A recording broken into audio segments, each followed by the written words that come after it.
नमस्कार। ईपीजी पाठशाला हिंदी में आपका स्वागत है। मैं Balwant Kaur Delhi university Miranda house में कार्यरत हूँ। आज हम स्त्री लेखन प्रश्न पत्र के अंतर्गत आत्मकथा के निकष पर अन्य से अनन्या पाठ का अध्ययन करेंगे। प्रभा खेतान की इस आत्मकथा के अध्ययन के माध्यम से हम आत्मकथा विधा के विकास के संदर्भ में स्त्री आत्मकथाओं का उल्लेख देखेंगे। प्रभा खेतान की आत्मकथा अन्य से अनन्या की संक्षिप्त कथा वस्तु को जान सकेंगे और उस कथा वस्तु का मूल्यांकन कर सकेंगे। जब हम आत्मकथाओं की बात करते हैं, आत्मकथाएं पीड़ित समुदायों के लिए अपनी पीड़ाओं को, आत्मानुभूतियों को अभिव्यक्त करने का सबसे सरल व प्रथम माध्यम होती हैं, क्योंकि इन अभिव्यक्तियों के द्वारा समाज में उनकी हैसियत को एक भुक्तभोगी की निगाह से जाना व देखा जा सकता है। लेकिन विडंबना ये है कि हिंदी साहित्य में महिलाओं द्वारा लिखी गई आत्मकथाओं की कोई बड़ी परंपरा देखने को नहीं मिलती, जबकि बांग्ला व मराठी में तो शुरुआत ही एक महिला रास सुंदरी देवी की लिखी आत्मकथा आमार जीवन नामक आत्मकथा से होती है। इसी तरह अगर हम देखें तो मराठी में भी बहुतायत में महिलाओं की आत्मकथा मिलती हैं, पर हिंदी में स्थिति इसके ठीक उलट है। लेकिन ये बात भी सच है, जिसे हम आधुनिक अर्थ में आत्मकथा विधा कहते हैं, उसकी परंपरा का आरंभ भी हिंदी में बहुत देर से हुआ। ऐसा समाज जहां पहले से आत्मकथा विधा देर से पनपी हो, वहां महिला आत्मकथा साहित्य की क्या दशा व दिशा होगी, इसे समझना मुश्किल नहीं है। इसीलिए हिंदी की आत्मकथा विधा की जो दशा है वो मराठी से या बांग्ला से बिल्कुल अलग है। 1990 के दशक के बाद स्त्री आत्मकथा लेखन में तेजी आई। स्त्री लेखिकाओं ने बेबाकी से अपने जीवन में घटित घटनाओं को आधार बनाकर अपना जीवन वृत्त लिखा। देखा जाए तो ये दशक जो 1990 का है, स्त्री मुक्ति संघर्ष से जुड़कर हिंदी साहित्य में स्त्री विमर्श की पुख्ता नींव व साहित्यिक रचनाओं के सृजन से जुड़ा हुआ है। और इसी के फलस्वरूप इसी स्त्रीवादी विमर्श का दौर चला। उसी के फलस्वरूप आत्मकथा लेखन में भी स्त्री लेखिकाओं ने दिलचस्पी दिखानी शुरू की। सवाल है कि आत्मकथा विधा का उद्भव व विकास कहाँ से माना जाता है? स्त्री आत्मकथाएं पहली बार कब लिखी गई? तो जब हम आत्मकथा विधा के उद्भव व विकास की बात करते हैं, तो आत्मकथा अर्थात जिसे हम कहते हैं लेखक के अपने जीवन से संबद्ध वर्णन, अर्थात आत्मकथा साहित्य की ऐसी विधा है जिसमें लिखने वाला अपने जीवन का सिंहावलोकन एक व्यापक पृष्ठभूमि में करता है। ये परिभाषा है जो धीरेन्द्र वर्मा ने हिंदी साहित्य कोश में दी है, और वो तो ये भी मानते हैं कि डायरी, जर्नल, संस्मरण आदि आत्मकथा के ही एक छिटपिट रूप है। यहाँ तक कि आत्मकथात्मक उपन्यासों का चलन भी आज देखने को मिलता है, पर ये आत्मकथा जीवन चरित्र से या जीवनी से भिन्न साहित्यिक विधा है, क्योंकि ऐसा माना जाता है कि जीवनी या जीवन चरित्र में कोई दूसरा व्यक्ति किसी अन्य का खाका खींचता है, जबकि आत्मकथा व्यक्ति स्वयं लिखता है। धीरेन्द्र वर्मा इसी चीज पर अपने हिंदी साहित्य कोश में बल देते हैं, आत्मकथा को परिभाषित करते हुए। अतीत की स्मृतियों को आत्मकथा के माध्यम से पुनर्जीवित कर वे अपने ही जीवन का परीक्षण कर रहा होता है। लेकिन अब सबसे बड़ा सवाल ये है कि कोई व्यक्ति आत्मकथा लिखता ही क्यों है? मैनेजर पांडे इस पर थोड़ी सी बात करते हैं और वह लिखते हैं कि आत्मकथाएं वे व्यक्ति लिखते हैं जिनको समाज में अपने महत्वपूर्ण होने का बोध होता है, या कभी कभी भ्रम होता है कि वो महत्वपूर्ण है, क्योंकि जो महत्वपूर्ण होता है उसी की जिंदगी में दूसरों की दिलचस्पी होती है और लोग उसके जीवन के सच व झूठ को जानना चाहते हैं। अगर मैनेजर पांडे की इस बात को माने तो इसका अर्थ यह हुआ कि साधारण व्यक्ति को आत्मकथा लिखनी ही नहीं चाहिए। सिर्फ जो चर्चित हैं, जिनके बारे में लोग जानना चाहते हैं, उन्हीं को आत्मकथा लिखनी चाहिए। जबकि हमारा यह मानना है कि पीड़ित समुदायों में आत्मकथा लेखन उस समाज के भीतर के शोषणकारी तत्वों को जानने और पहचानने के लिए एक बेहतर समाजशास्त्रीय दस्तावेज हो सकते हैं। इसलिए हाशियाकृत समुदायों में आत्मकथा लेखन होना चाहिए और वो व्यापक तौर पर हो भी रहा है। इसलिए आत्मकथा लेखन हाशियाकृत समुदायों के लिए एक प्रभावशाली विधा भी है अपने आप को अभिव्यक्त करने की। हिंदी में बनारसी दास जैन की अर्धकथानक को हम पहली आत्मकथा कह सकते हैं। लेकिन इस अर्धकथानक के लिखे जाने के बाद एक लंबे समय तक इस क्षेत्र में चुप्पी छाई रही। महिलाओं की तो बात दूर रही, पुरुषों की आत्मकथा भी इस समाज में बहुत बाद में, जब अंग्रेजी ज्ञान विज्ञान या उसके संपर्क में हम लोग आने लगे तो उस समय आनी शुरू हुई। हाँ, बाबू हरिश्चंद्र ने कुछ आप बीती कुछ जगबीती नाम से अपनी आत्मकथा लिखी। इसी में अगर देखें तो सुधाकर द्विवेदी ने भी एक राम कहानी नाम से लिखा था, जो उनकी आत्मकथा कही जा सकती है एक खास अर्थ में। अंबिका दत्त व्यास की निज वृतांत आदि भी इसी विधा के अंतर्गत कुछ छोटे मोटे प्रयास हैं जिन्हें हम आत्मकथा विधा में गिन सकते हैं। लेकिन हिंदी में आत्मपरक अभिव्यक्तियों की विधिवत परंपरा जब हम देखना शुरू करते हैं तो वो हमें नव जागरण या छायावाद के समय से दिखनी शुरू होती हैं। हमको याद है कि 1932 में हंस का आत्मकथा विशेषांक प्रेमचंद ने निकाला था और निराला, पंत, महादेवी आदि छायावादी कवियों ने आत्मपरक ढांचे में कविताएं भी लिखी। तो प्रेमचंद ने अंक निकाला और छायावाद के दौर में जितने और कवि हुए हैं, निराला, पंत, महादेवी, इन्होंने जो कविताएं लिखी उन कविताओं का ढांचा आत्मपरक था। पर यह सच है कि ये कविताएं आत्मपरक थी पर आत्मकथाएं नहीं थी। ये सही है कि इन रचनाकारों की रचनाओं में उनका जीवन गाहे बगाए आ जाता है, लेकिन आत्मकथा जिसे हम कहते हैं वो आप बीती ही होती है। इसके बाद अगर हम देखें तो स्त्री व दलितों की आत्मकथाएं सामान्य आत्मकथाओं से भिन्न रूप में हमारे सामने आती हैं। ये आत्मकथाएं हाशियाकृत लोगों की आत्मकथाएं हैं। राजेंद्र यादव, जिन्होंने इन आत्मकथाओं को हंस में पहल छापने की कोशिश की, वो मानते हैं कि स्त्री की आत्मकथा समाज और परिवार की उन भीतरी सच्चाइयों से साक्षात्कार है जिनकी चुभन जूते की कील की तरह सिर्फ पहनने वाला ही जानता है। यानी वो स्पष्ट कर देते हैं कि ये जो आत्मकथा है हाशियाकृत समुदाय लिख रहा है, स्त्रियां या दलित लिख रहे हैं, ये एक विशेष उद्देश्य के साथ लिखी जा रही हैं। उद्देश्य क्या है? उद्देश्य है ऐतिहासिक परंपरा में प्राप्त यातनाओं और संघर्षों की अभिव्यक्ति देना, अपनी पहचान स्थापित करना। इसीलिए ये जितनी भी आत्मकथाएं हैं, खासकर जो हाशियाकृत समुदायों की आत्मकथाएं हैं, उनको जो साहित्यिक औजारों से या आत्मकथा विधा के जो परंपरागत व्याकरण है उससे नहीं देखा जा सकता। महिला आत्माभिव्यक्तियों की जो परंपरा है, अगर हम उसे एक परंपरा में देखना शुरू करें तो हम मीरा को देख सकते हैं। मीरा के काव्य में अपने बारे में, अपनी पहचान को लेकर, अपनी स्थिति को लेकर कुछ छुटपुट अभिव्यक्तियां मिलती हैं। उसके बाद 1882 में सीमंतनी उपदेश सामने आती है।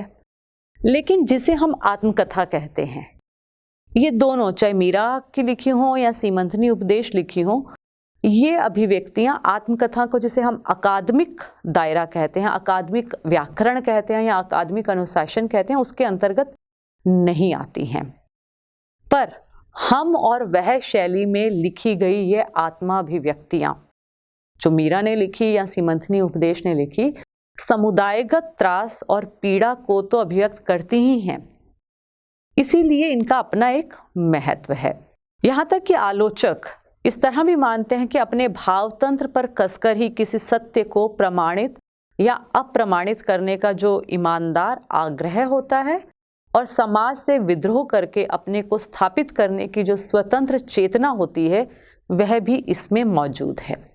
भले ही निर्व्यक्तिक रूप में होती है। आत्मकथा विधा में ना होते हुए भी इसलिए महिलाओं की जो प्रथम आत्मानुभूतियाँ या आत्मा अभिव्यक्तियाँ हैं, उन्हें हम उनकी अभिव्यक्ति तो मान ही सकते हैं।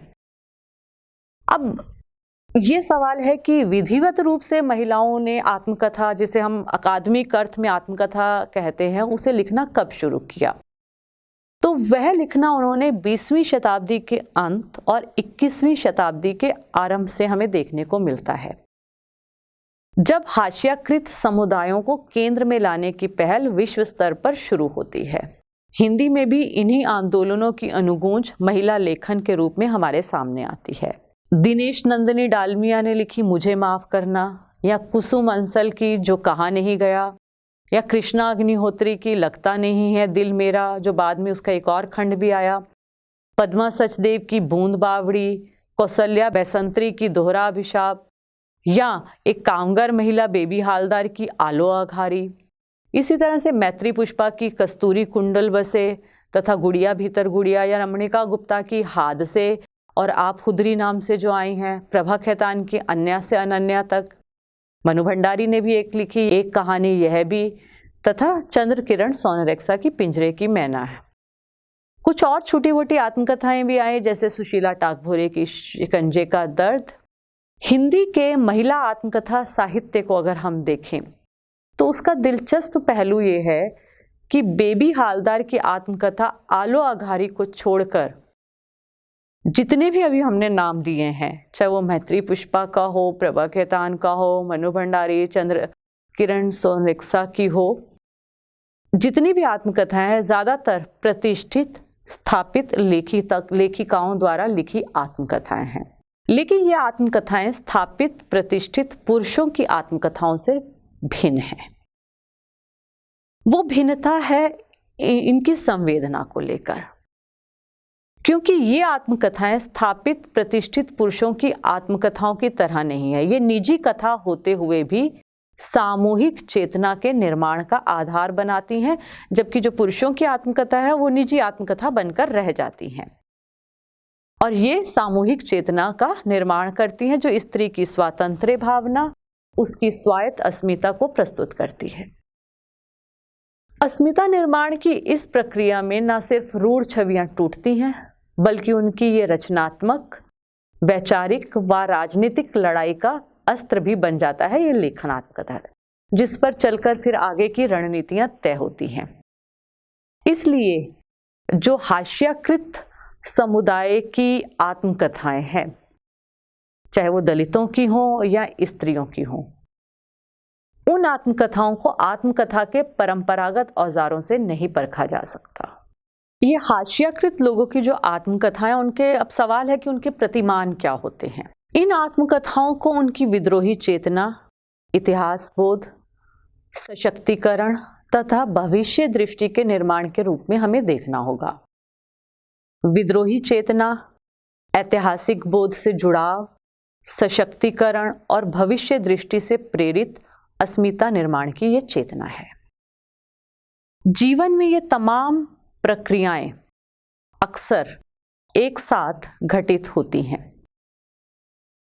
मसलन संघर्ष का क्षण जो होता है वही मानसिक तौर पर सशक्तिकरण की प्रक्रिया का भी क्षण होता है, या फिर अपने शोषण, अपनी यातना को एक ऐतिहासिक प्रक्रिया की तरह समझ लेना अस्मिता निर्माण की प्रक्रिया का अंग होता है।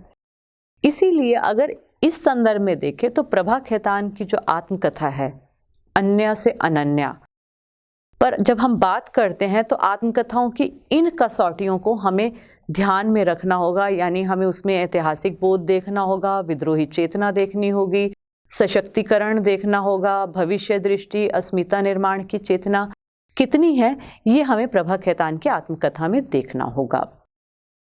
तो सबसे पहले हम प्रभा खेतान की आत्मकथा में आत्मसंघर्ष या जो जीवन संघर्ष है और उसके साथ विद्रोही चेतना का जो फलाफल है वो कैसे आता है उसको देखेंगे। जीवन में विद्रोही चेतना का आरंभ अपने हाशियाकृत होने के एहसास से शुरू होता है। यह हाशिया प्रभा खेतान की आत्मकथा अन्या से अनन्या में उत्पीड़न की कई परतों के रूप में हमारे सामने आता है और यही उत्पीड़न या हाशियाकरण प्रभा खेतान की चेतना के निर्माण, पहचान व संघर्ष का आधार बनता है। स्त्री होना और वह भी सांवली स्त्री होना भारतीय समाज में उपेक्षा के बहुत आम से कारण है। हम सबको इसका सामना कई बार करना पड़ जाता है। यह ऐसे कारण है जिन्होंने सब कुछ होते हुए भी प्रभा खेतान के बचपन को अनाथ बना दिया, क्योंकि सांवली थी तो अम्मा द्वारा कभी गोद में नहीं लिया गया। यानी ममता के लंबे इंतजार में अम्मा के दरवाजे के बाहर घंटों इंतजार ने प्रभा खेतान और उसकी माँ में हमेशा एक दूरी बनाए रखी। प्रभा खेतान का बचपन जो है वो अनाथ बचपन भी था इस रूप में, या ममत्व के इस अभाव से उपजे अकेलेपन ने प्रभा खेतान को जीवन का एक अर्थ दिया, एक ऐसा अर्थ दिया इन अभावों ने जिसमें ना सिर्फ उन्होंने अपने आप को बचाया, अपनी मूल्यों को संजोया, बल्कि दुनिया के पैरों तले रौंदे जाने के बावजूद जिंदगी को झेला नहीं बल्कि हंसकर जिया। ऐसी ही उपेक्षाओं के बीच अपने अस्तित्व को उन्होंने गढ़ा, ऐसी स्थितियों के बीच अपनी पहचान बनाई। एक ऐसा अस्तित्व जिसमें एक तरफ सफल लेखिका बनी तो दूसरी तरफ एक सफल व्यापारी। इस दोहरे संघर्ष के बीच निजी पीड़ाएं भी हैं, सगे संबंधियों द्वारा उनका किया गया यौन उत्पीड़न भी है, यहाँ तक कि मारवाड़ी समाज का पुरातन पंथी नियम भी थे। जीवन के ये ऐसे हाशिए थे जिनकी भयावहता से वे कभी मुक्त नहीं हो पाई। हमेशा उनकी स्मृतियों में ये सब, उनका यौन उत्पीड़न जो हुआ या मारवाड़ी समाज ने उनके साथ जो व्यवहार किया, उनकी स्मृतियों में हमेशा ये अतीत जीवित रहा। इसके साथ ही बंगाली समाज में अपने अल्पसंख्यक होने के दंश को भी प्रभा खेतान ने झेला। प्रेसिडेंसी कॉलेज में बंगाली दोस्तों द्वारा लगातार मारवाड़ियों को शोषक और लुटेरे होने की अनुभूति कराई जाती थी, और प्रभा खेतान चूंकि एक मारवाड़ी थी तो ये अनुभूति उनको भी हो रही थी।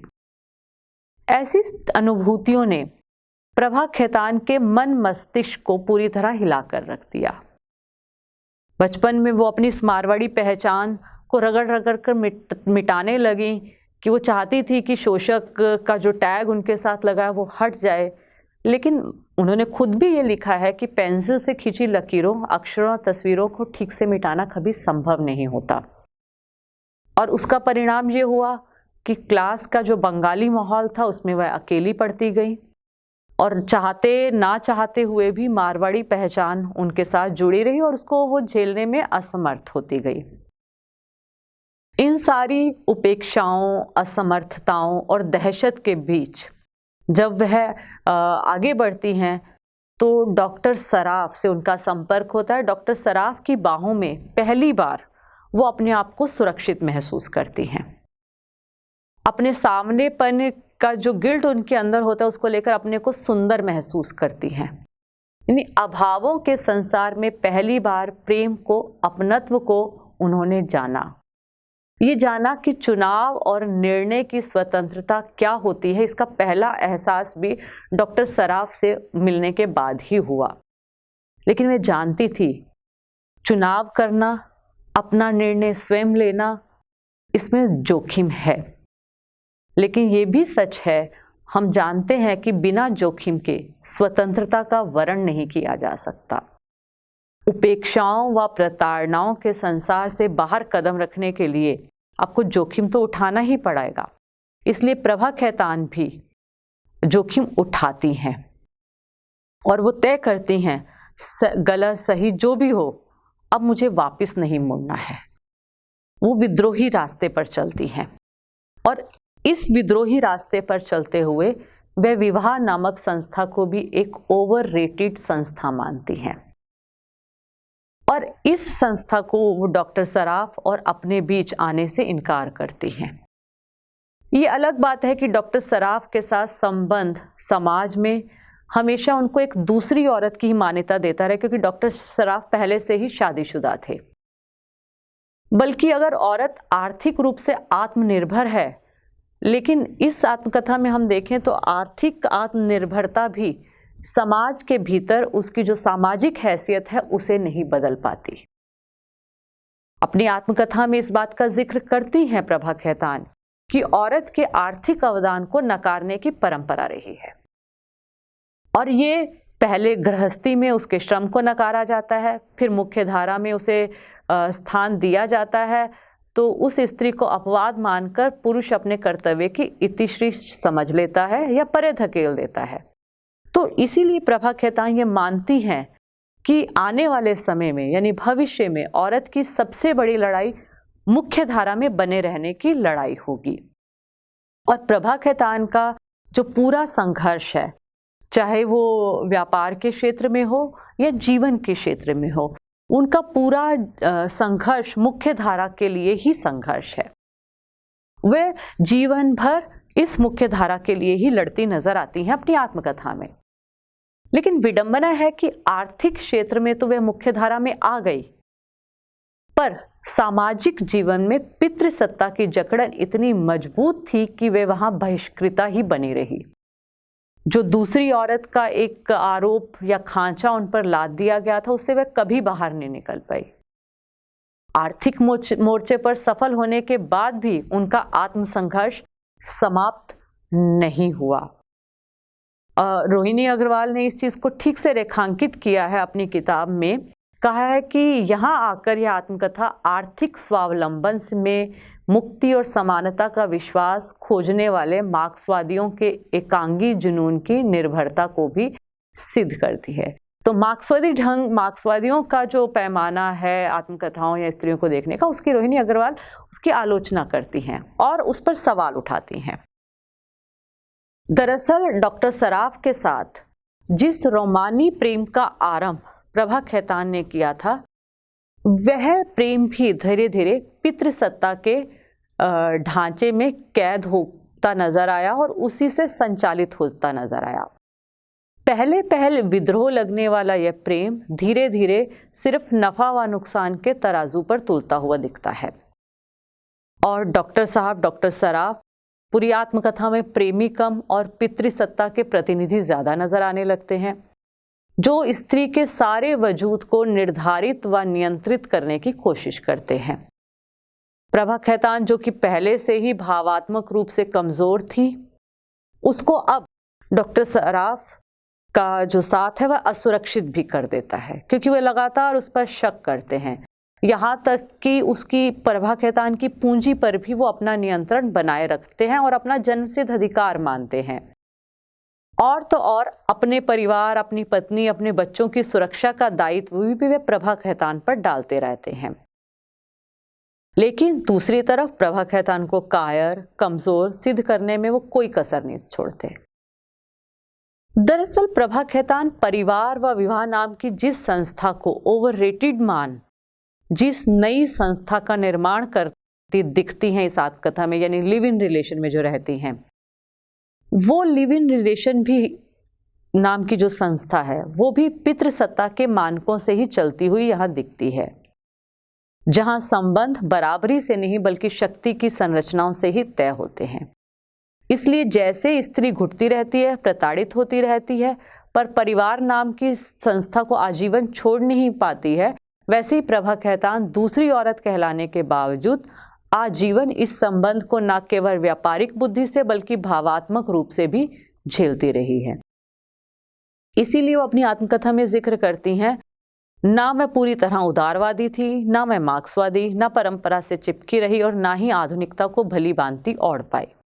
बस दिक् काल के निश्चित दायरे में अपने स्वभावगत तमाम विरोधाभासों को मैं जीती रही।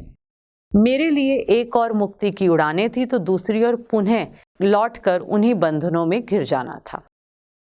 पर इन सारी विवशताओं के बावजूद उन्हें ये समझ में धीरे धीरे आने लगा कि मैंने और डॉक्टर साहब ने साथ मिलकर जिस चांद को देखने की कोशिश की वो दरअसल नकली चांद था, क्योंकि डॉक्टर साहब के साथ उनका जो संबंध था वो कभी भी एक सफल स्वतंत्र स्त्री पुरुष वाला संबंध नहीं बन पाया।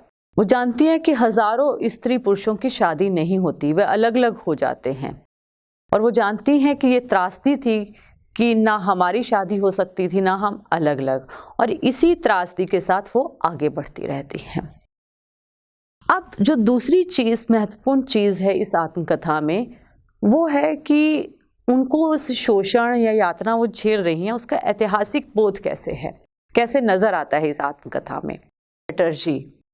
और इसीलिए वो कहते हैं प्रोफेसर चटर्जी से वो जानती हैं कि स्त्री होना कोई अपराध नहीं, पर नारीत्व की आंसू भरी नियति स्वीकार करना बहुत बड़ा अपराध है। प्रोफेसर चटर्जी से मिले ज्ञान और आइलिन, मरील व युंग, ये सारे पात्र हैं आत्मकथा के, आइलिन, मरील व युंग के साथ के जो अनुभव हैं, उनके जो जीवन अनुभव हैं, उनसे प्रभा खेतान नारीवाद की समझ हासिल करती हैं और अपनी यातना को उत्पीड़न की उस ऐतिहासिक परंपरा से जोड़कर देखती है जिसमें सभी औरतों को अर्ध मानव से ज्यादा कुछ नहीं माना जाता।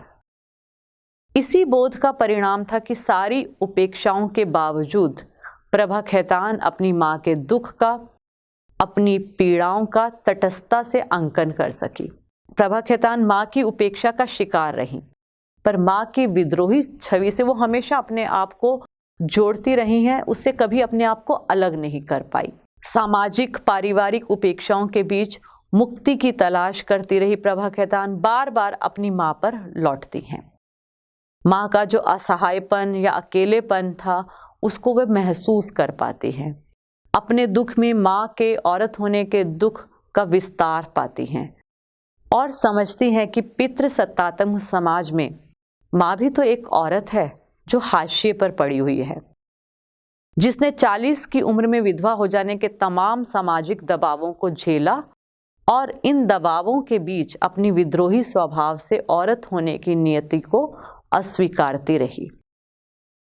अपनी मां से ये विद्रोही चेतना पाकर प्रभा खेतान अपनी राहें खुद बनाने की प्रक्रिया में अपने विद्रोही व्यक्तित्व को उन्हीं की विरासत मानती हैं और तय करती हैं कि मुझे अम्मा की तरह नहीं होना, अपनी मां की तरह नहीं होना, क्योंकि अम्मा की तरह नहीं होना ये तो वो तय कर लेती हैं, पर भविष्य में उन्हें क्या होना है, किस दिशा का रुख करना है, उस पर वो फिर अम्मा के पास पहुंचती हैं।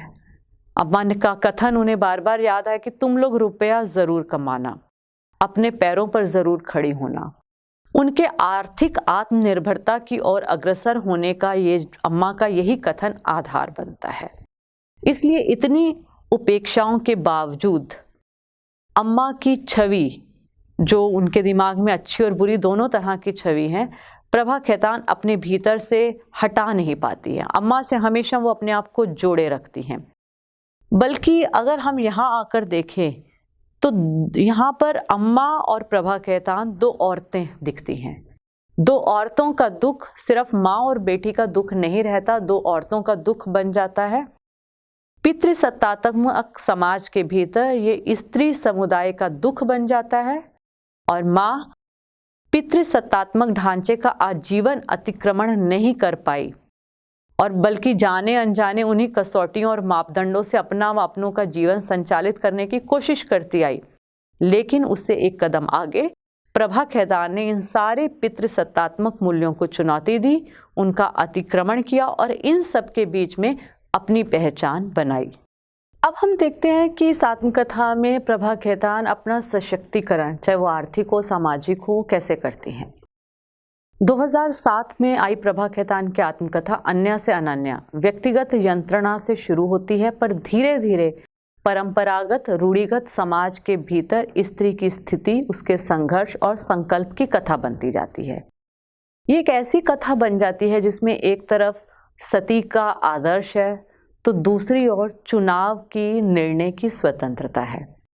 प्रभा खेतान जानती हैं कि ये निर्णय लेने की स्वतंत्रता परंपरागत जो उनका मारवाड़ी समाज में बिल्कुल नहीं है, क्योंकि इस मारवाड़ी समाज में शिक्षा से ज्यादा पैसे का बोलबाला है। पूंजी केंद्रित समाज में स्त्री की स्वतंत्रता पर्स की ताकत से हासिल की जा सकती है। प्रभा खेतान को ये बहुत जल्दी समझ में आ जाता है।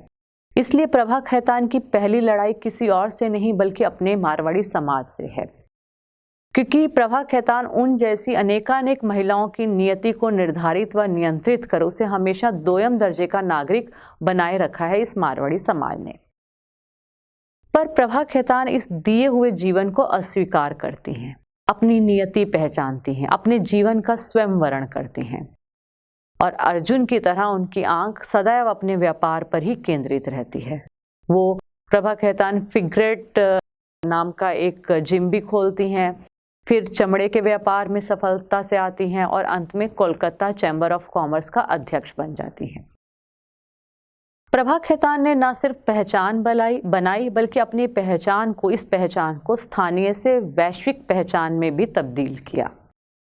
स्थानीय से वैश्विक होने की यात्रा दरअसल हाशिए से मुख्य धारा में आने की यात्रा भी है। ये जो यात्रा प्रभा खेतान ने भले ही निजी यात्रा हो, लेकिन अंततः अपने पूरे स्त्री समुदाय की यात्रा और अस्मिता निर्माण का आधार बन जाती है यात्रा।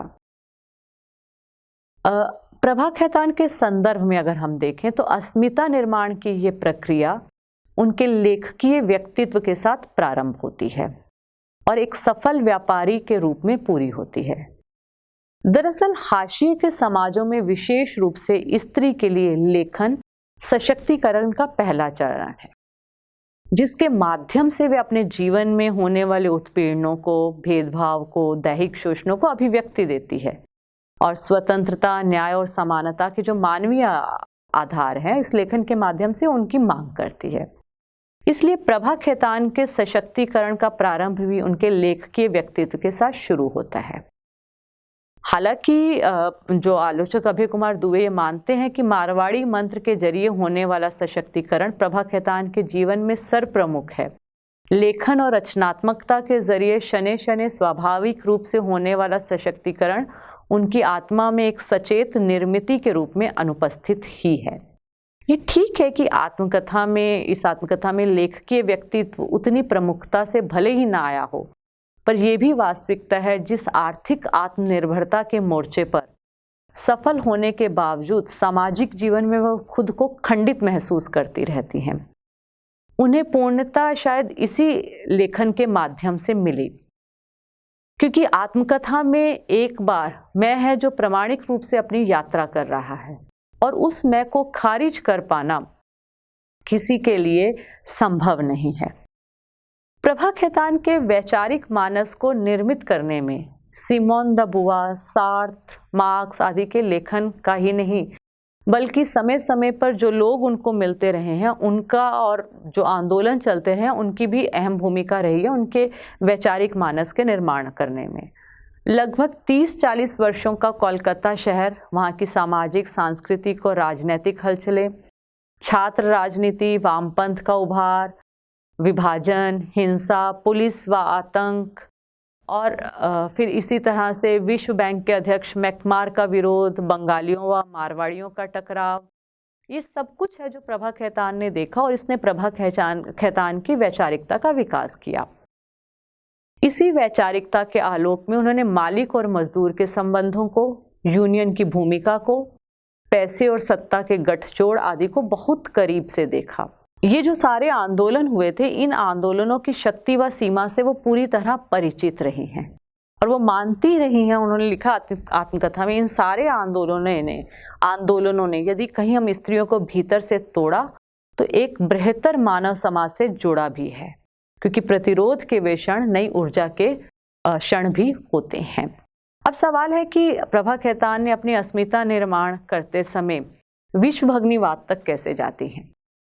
आत्मबोध, संघर्ष और सशक्तिकरण के साथ ही अस्मिता निर्माण की प्रक्रिया भी शुरू हो जाती है और ये एक ऐसी प्रक्रिया है जिसके चरण अलग अलग नहीं होते, बल्कि अलग अलग नाम है जो भिन्न दृष्टियों से एक ही परिघटना को दिए जाते हैं।